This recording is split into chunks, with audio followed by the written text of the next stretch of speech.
لا إله إلا الله محمد رسول الله عليه صلاة الله.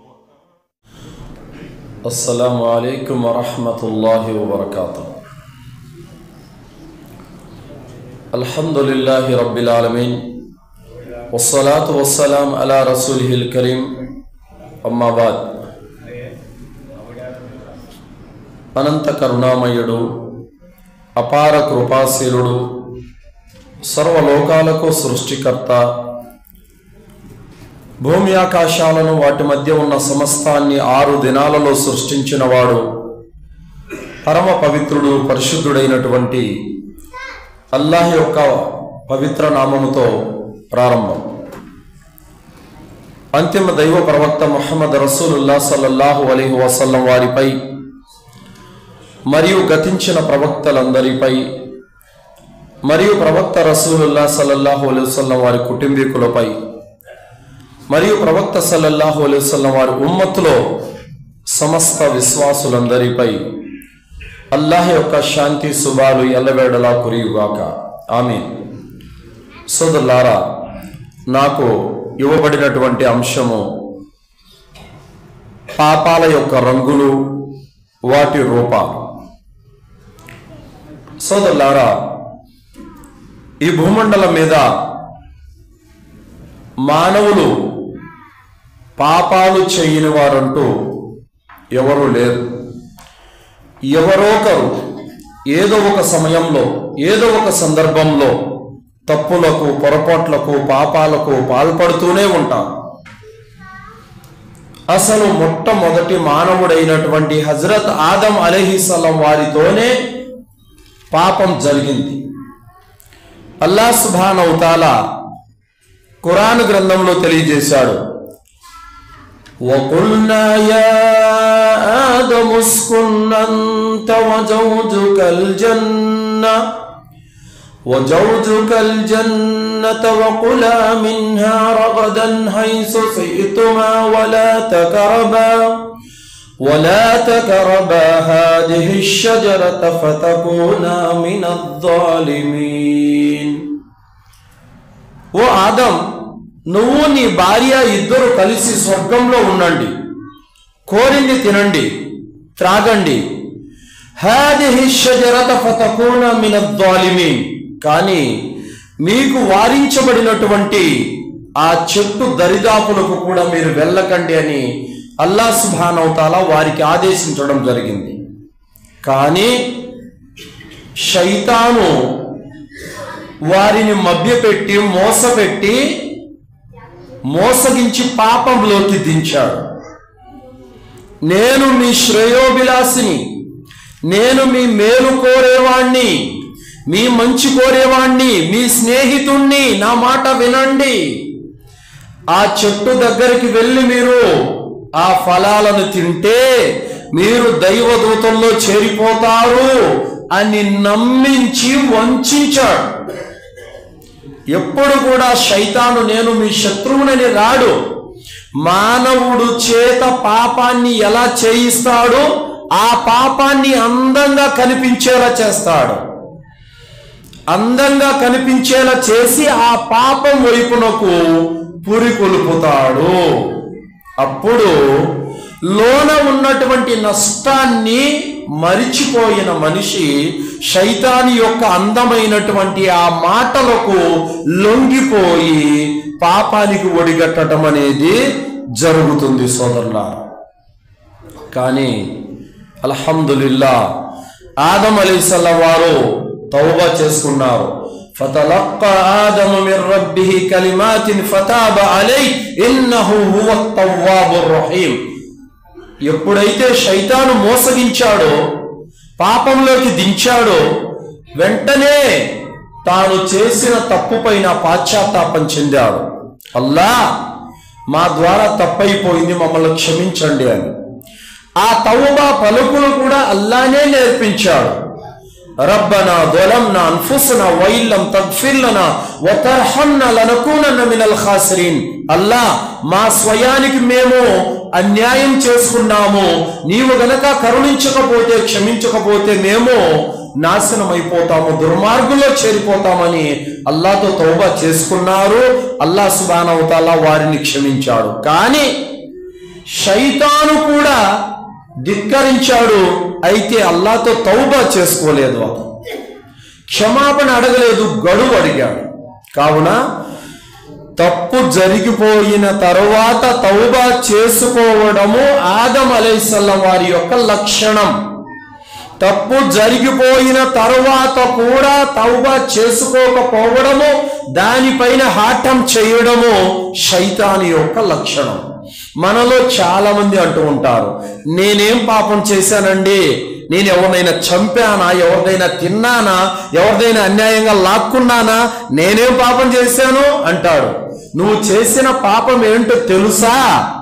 అల్లాహ్ ఆదేశాలను పాటించకపోవడమే నువ్వు చేసిన పాపం. నమాజు చేయకపోవడమే నువ్వు చేసే పాపం. స్తోమత ఉండి కూడా జకాతు చెల్లించకపోవడమే నువ్వు చేసే పాపం. స్తోమత ఉండి కూడా హజ్జు చేయకపోవడమే నువ్వు చేసే పాపం. స్తోమత ఉండి కూడా కుర్బానీ ఇవ్వకపోవడమే నువ్వు చేసే పాపం. ఆరోగ్యం బాగుండి కూడా రంజాన్లో రోజాలు పాటించకపోవడమే నువ్వు చేసే పాపం. ఏ కారణం లేకుండా జమాతుకు వచ్చి మస్జిద్లో నమాజు చదవకుండా ఇంట్లో ఒంటరిగా చదువుకుంటున్నావు చూడు, నీ సోమరితనంతో ఇదే పాపం. ఇలాంటి పాపాలు ఎన్నో, లెక్కలేనన్ని పాపాలు ఉన్నాయి.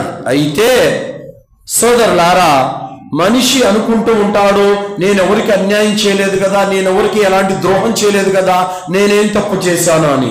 అల్లాహ్ ఏ ఆదేశాలపై అయితే నడుచుకోమని చెప్పాడో ఆ ఆదేశాలను విడిచిపెట్టడము పాపము. ప్రవక్త సల్లల్లాహు అలైహి వసల్లం వారు ఏ ఆరాధనా రీతి విధానాలైతే నేర్పించారో వాటన్నిటిని విడిచిపెట్టడము పాపము. సోదరులారా, చాలా మంది తాము చేస్తున్నటువంటి పాపాలపైన వాటికి రవ్వంత బాధ కూడా ఉండదు, రవ్వంత దిగులు కూడా ఉండదు, అసలు వాటిని పాపాలుగా కూడా భావించరు. ఎలాగంటే ముస్లిం సమాజంలో చూడండి, ఏ వర్గానికి చెందిన వారైనా కావచ్చు, మీరు పంది మాంసం తింటారా అనంటే ఛీ అని అసహించుకుంటారా లేదా చెప్పండి? ప్రతి ముస్లిం అసహించుకుంటారు, కానీ షిర్కును మాత్రం అసహించుకోడు. పంది మీకు రోత పుడుతుంది, మరి షిర్క్ ఎందుకు మీకు రోత పుట్టడం లేదు? అర్థమవుతుందా? అలాగే ఒక మస్జిద్లో మేము మగ్రిబ్ నమాజ్కి వెళ్ళాం. మగ్రిబ్ నమాజ్కి వెళితే 2వ రకాత్ జమాత్ జరుగుతుంది. నా పక్కన ఒక సోదరుడు నిల్చున్నాడు. ఆ సోదరుడికి టోపీ లేదు. అయితే మాతో పాటే ఒక ఆయన వచ్చాడు. వచ్చి ఏం చేస్తున్నాడు? నేరుగా వచ్చిన వాడు జమాతులో కలిసి నమాజ్ చదువుకోవాలి కదా, నమాజ్ చదవలేదు.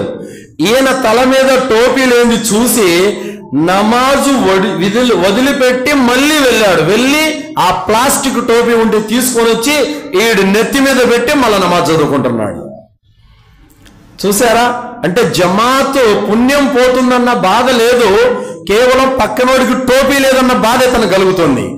పైగా అతను గడ్డం కూడా లేదు.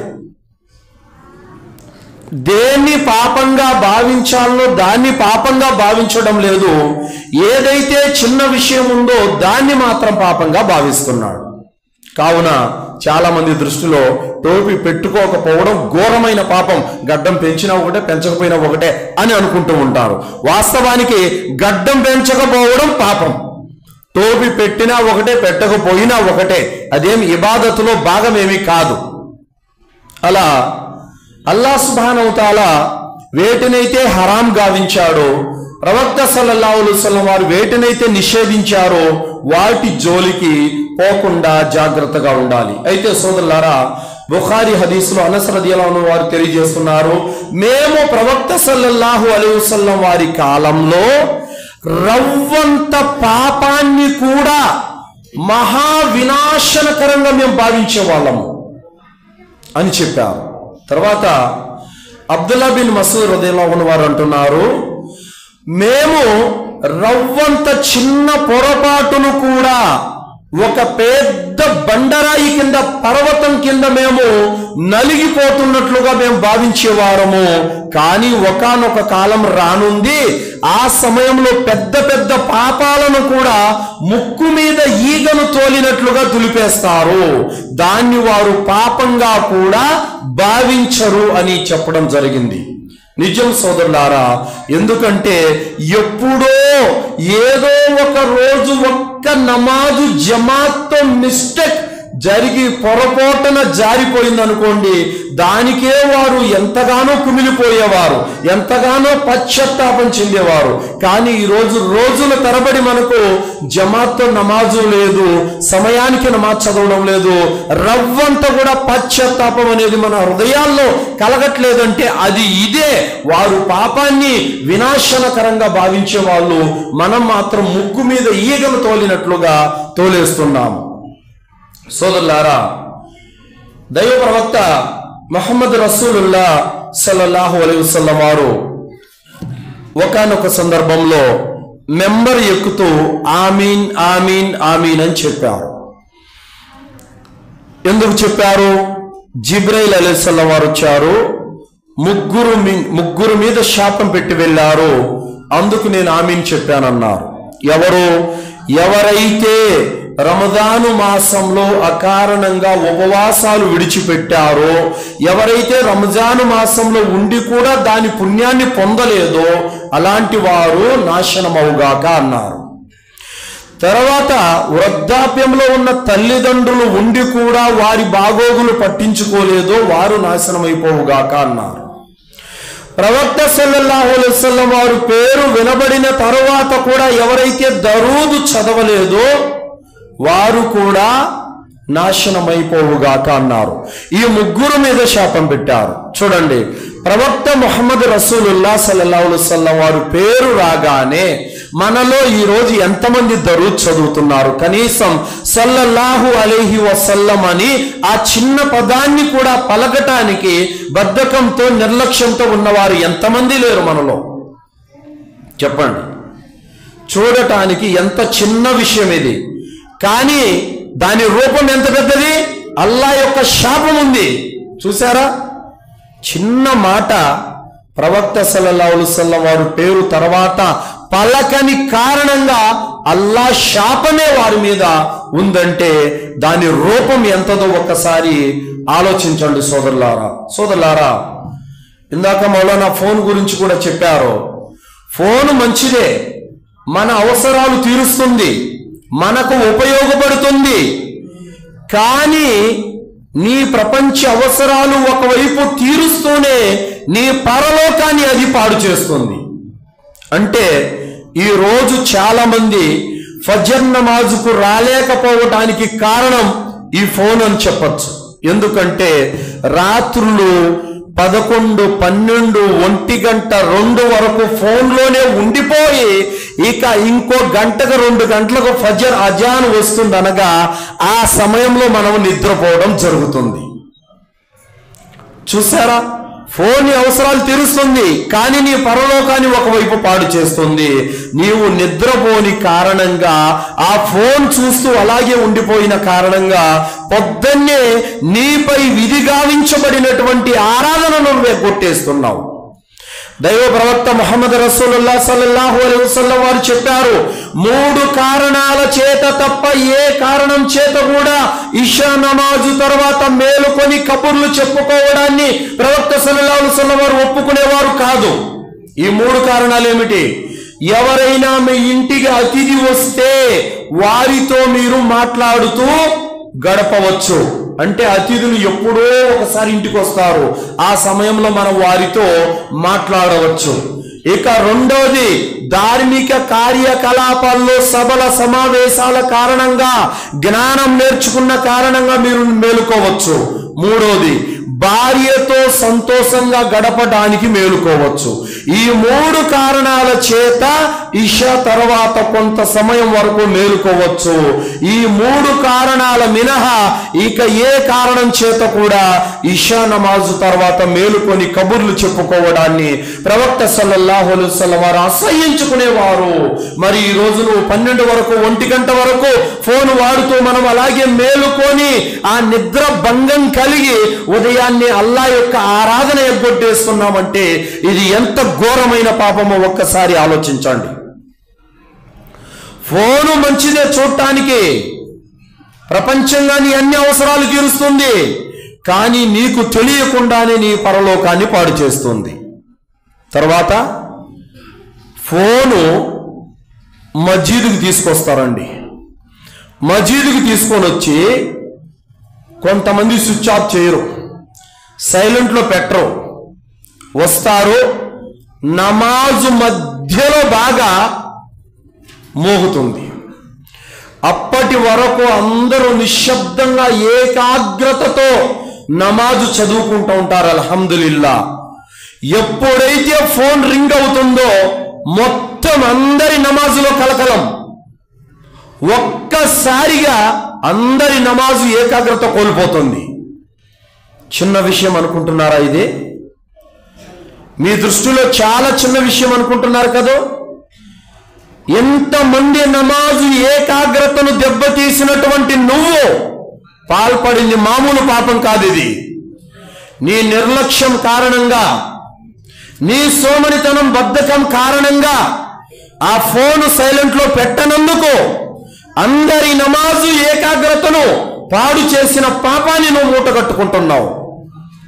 ఎన్నిసార్లు చెప్తారు మౌలి సాబులు, ఫోన్ స్విచ్ ఆఫ్ చేయండి, ఫోన్ సైలెంట్లో పెట్టుకోండి అని.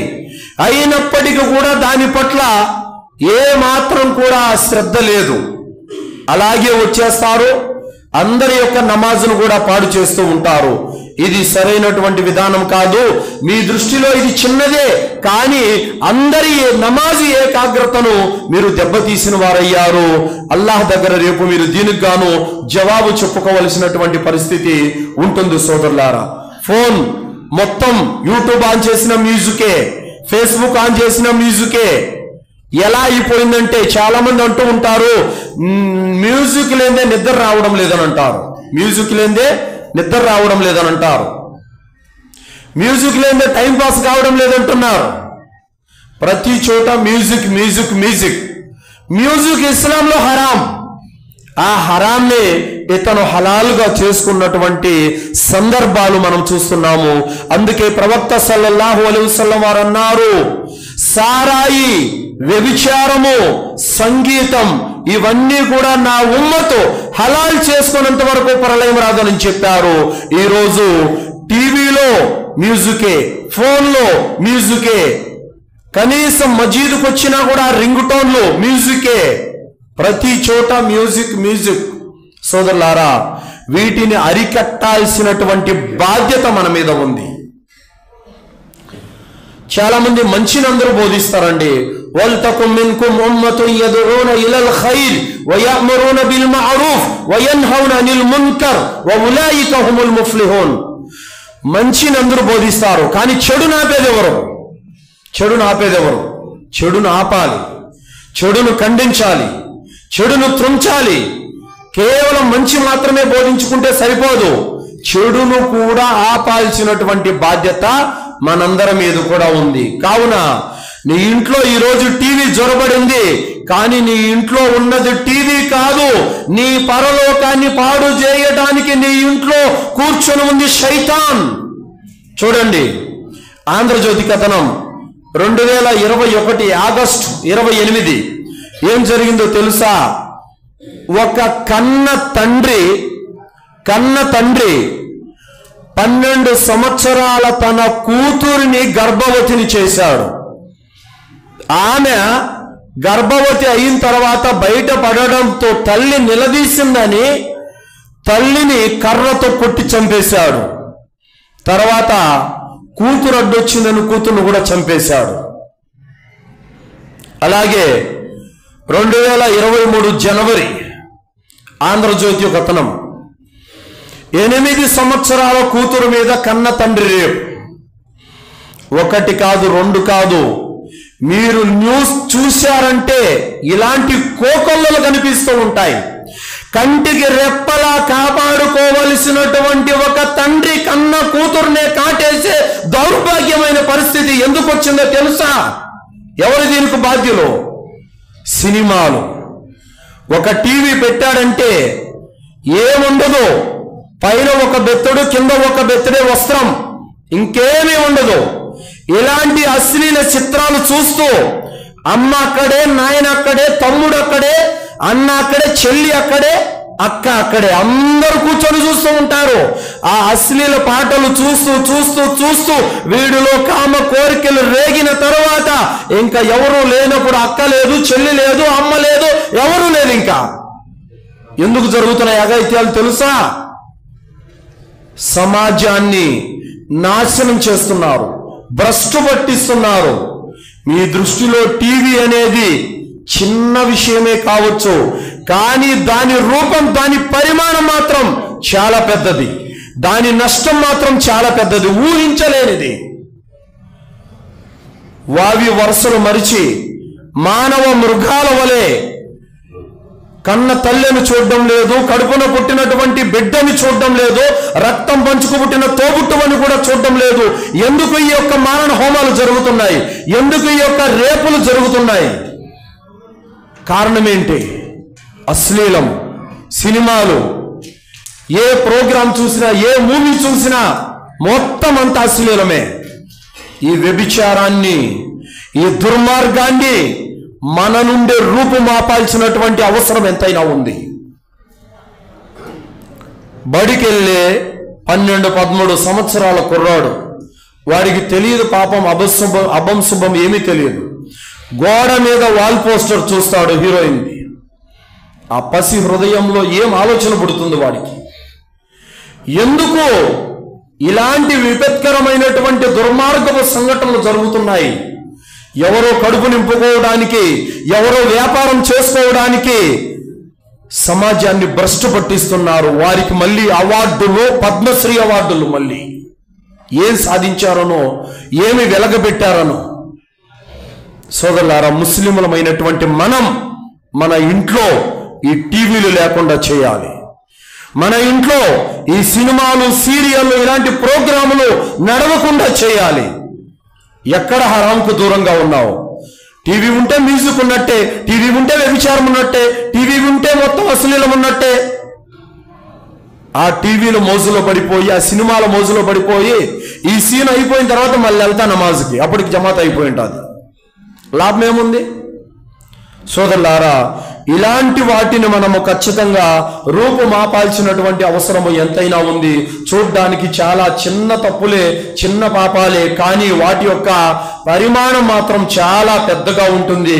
వాటిని ఖచ్చితంగా మనము ఆపవలసినటువంటి అవసరం ఎంతైనా ఉంది. సోదరులారా, అలాగే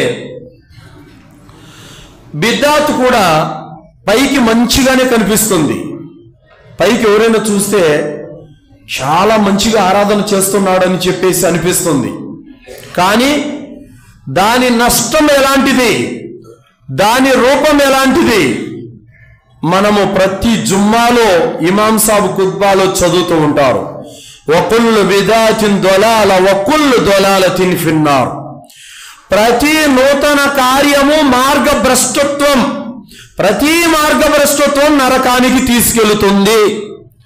ప్రవక్త సల్లల్లాహు అలైహి వసల్లం వారు చెప్పారు, బిదాత్ అనేది ఖురాన్ మరియు హదీసులతో, ప్రవక్త జీవితంతో, సహాబాల జీవితంతో ఏమాత్రం సంబంధం లేనటువంటి ఒక నూతన కార్యం బిదాత్.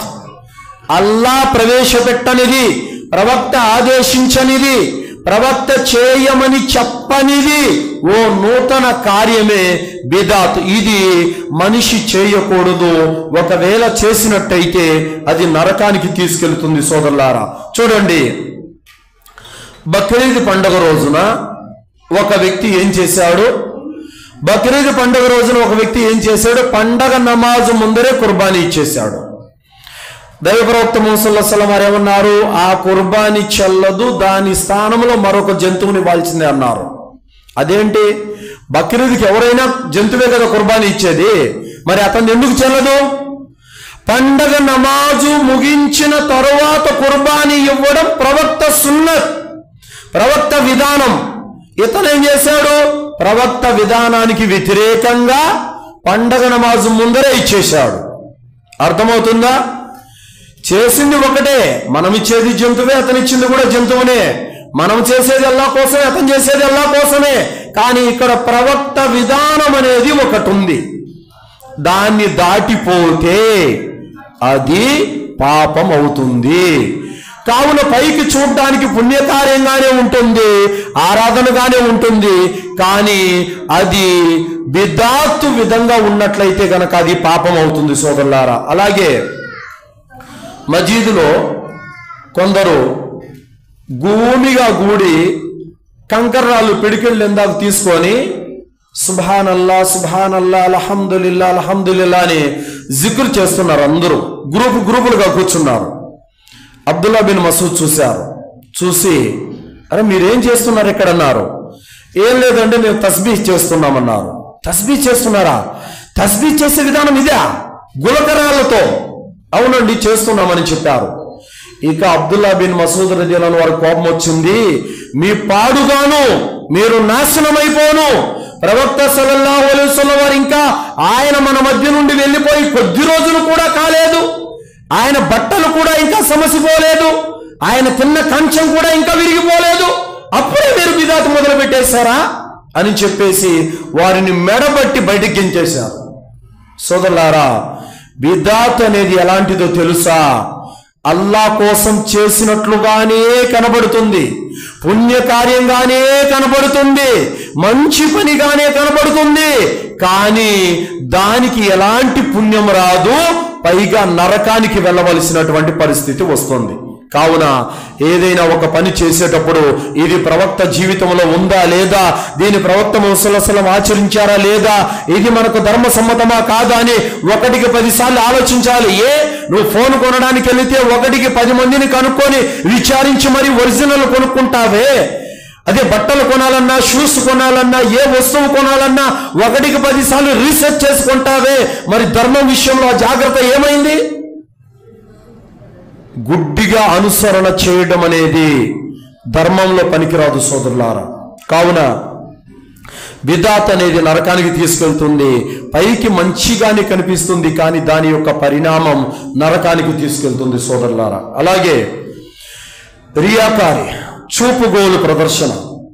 సోదరులారా, అల్లాహ్ సుబ్హానహు వ తఆలా ఖురాన్లో తెలియజేశాడు, అల్లదీన హుం అన్ సలాతిహిం సాహూన్ అల్లదీన హుం యురాఊన్. అల్లాహ్ సుబ్హానహు వ తఆలా అంటున్నాడు, వారు తమ నమాజుల పట్ల అశ్రద్ధ వహిస్తారు, ఒకవేళ నమాజుకు వచ్చినా ప్రజలకు చూపటానికి చేస్తారు, అలాంటి వారి కోసం వైలనే నరకం ఉంది. అంటే నమాజ్ చేస్తారు, ఎందుకు చేస్తారు?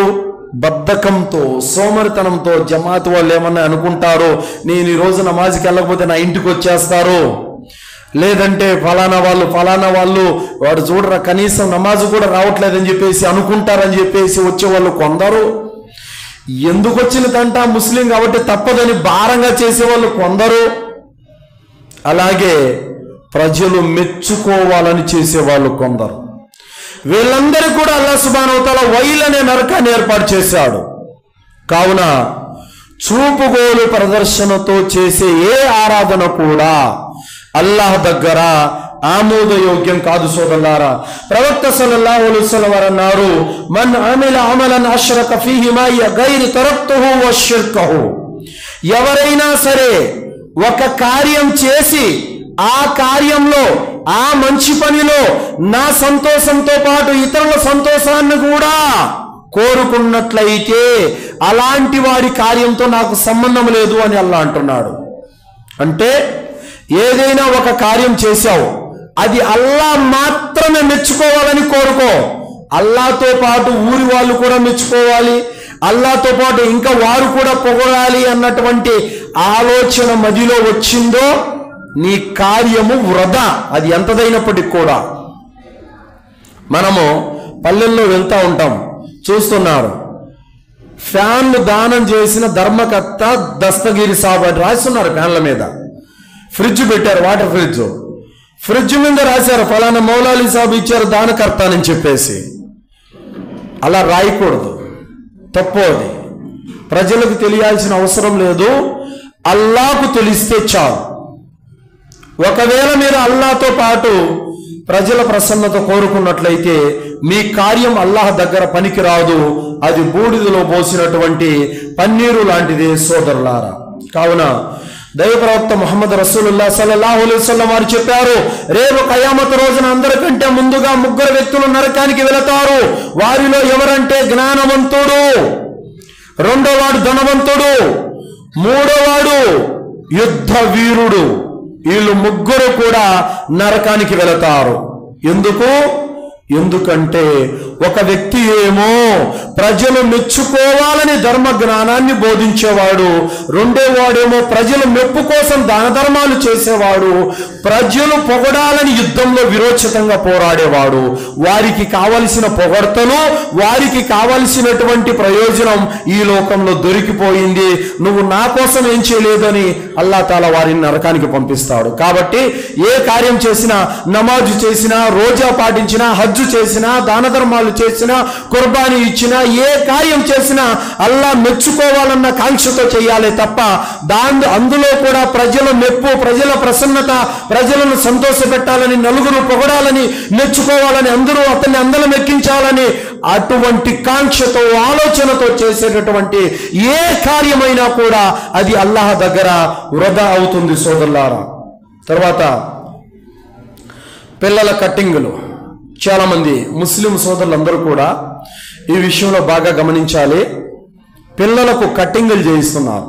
ఎలా అంటే, ఏ విధంగా చేస్తున్నారంటే నడినెత్తి మీద కొన్ని ఎంటుకలు పెట్టేస్తారు, ఇంకంత గుండు, లేదంటే మోడల్ కట్టింగులు.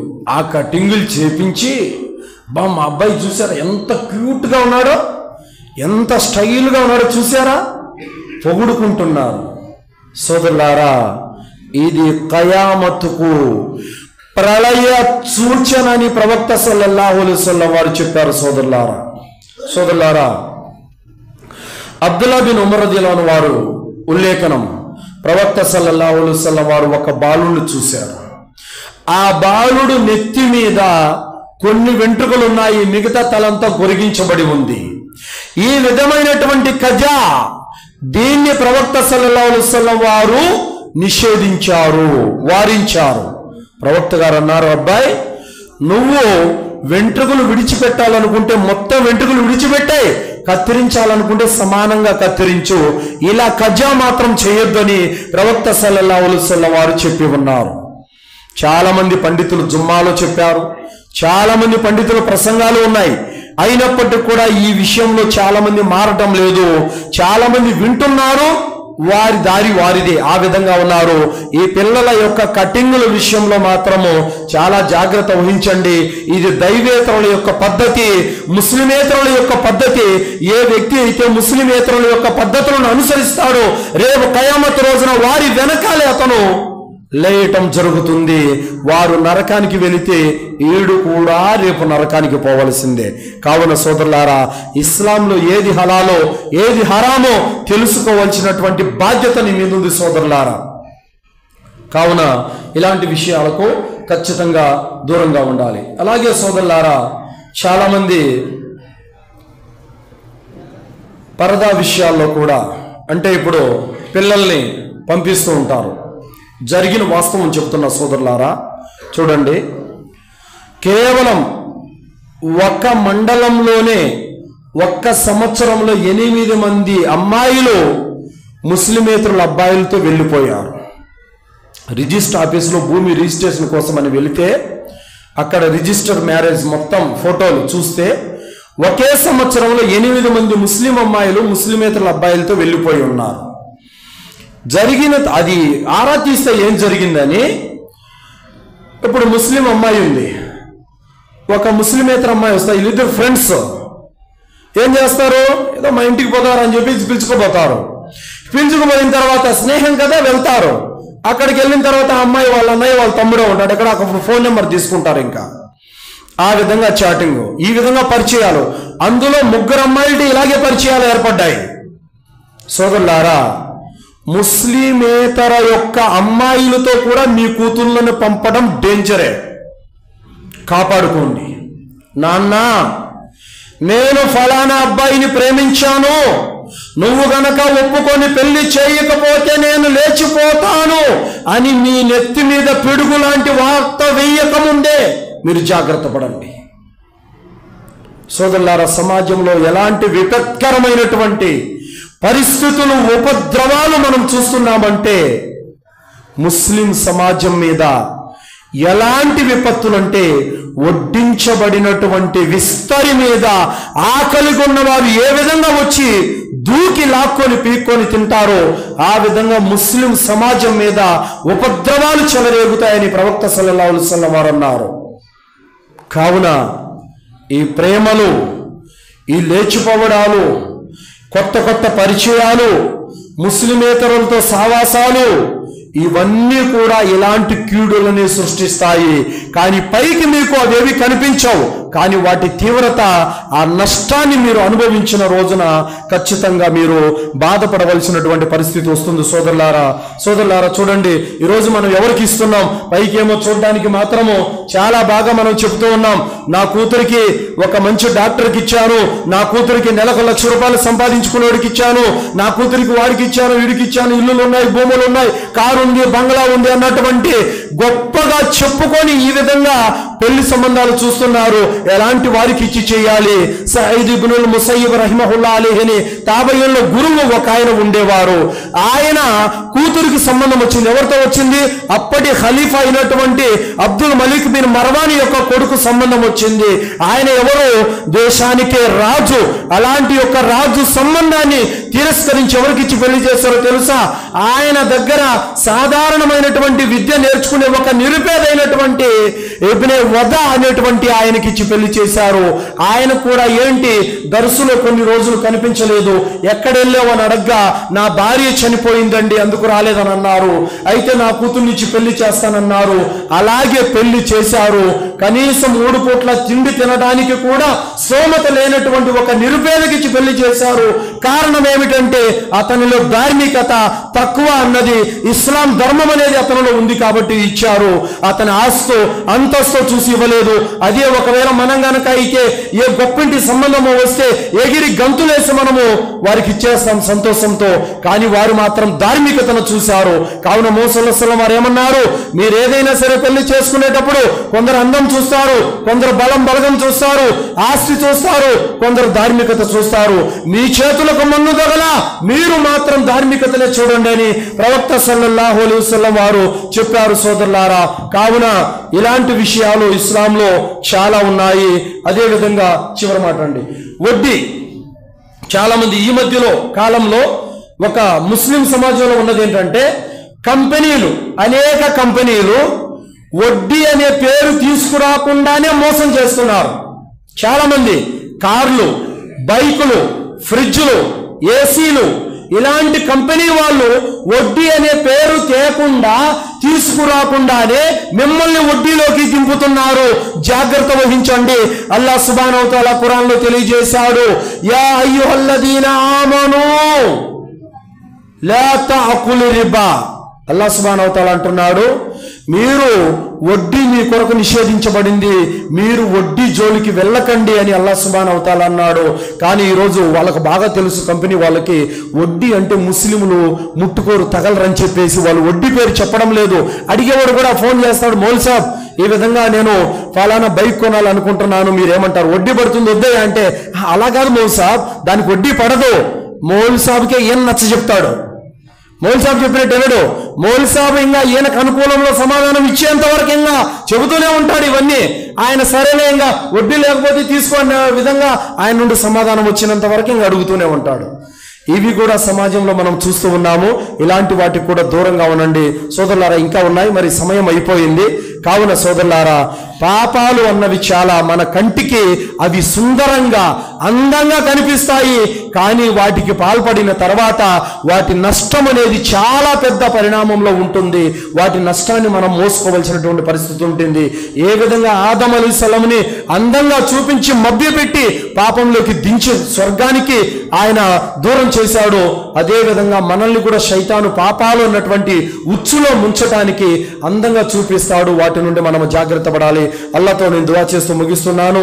విన్నటువంటి విషయాలపైన సదాచరణ చేసే సద్బుద్ధిని అల్లా మనందరికీ ప్రసాదించుగాక.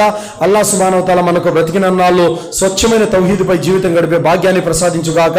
అల్లా మనల్ని షిర్కు నుండి, కుఫర్ నుండి, బిదాత్ నుండి, శైతాన్ యొక్క కీడుల నుండి రక్షించుగాక. అల్లా మనల్ని కబర్ శిక్ష నుండి, నరకాగ్ని నుండి రక్షించుగాక. అల్లా మనకి జన్నతులో ఉన్నతమైన దర్జాలను ప్రసాదించుగాక. ఆమీన్. వాఖిరు దావానా అల్హమ్దులిల్లాహి రబ్బిల్ ఆలమీన్. అస్సలాము అలైకుం వరహ్మతుల్లాహి వబరకాతుహు.